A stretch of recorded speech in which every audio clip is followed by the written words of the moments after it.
ඔයාගේ කලින් රිලේෂන්ෂිප් එක ෆේල් වුණේ ඇයි කියලා දන්නවද?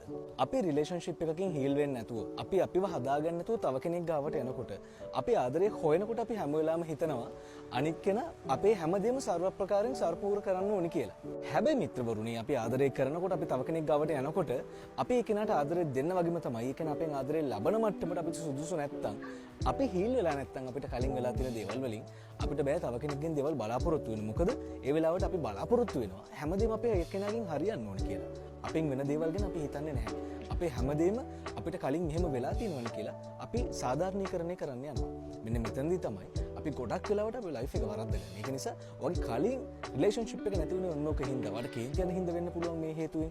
ඔයාලට දුක හිතනවා වෙන්න පුළුවන්. ඔයා ඉමෝෂනලි අන්බැලන්ස් වෙලා තියෙනවා වෙන්න පුළුවන්. ඔයා Tamanට ආදරය කරලා බලන්න. ඊට පස්සේ පුළුවන් ඔයාලට තව කෙනෙක්ට ආදරය කරලා ඔයා හොයන ආදරේ හොයාගෙන යන්න. එහෙම නැතුව මිනිස්සුන්ව අමාරුවේ දාන්න එපා. ඔයා අමාරුවේ වැටෙන්න එපා. හිනා වෙලා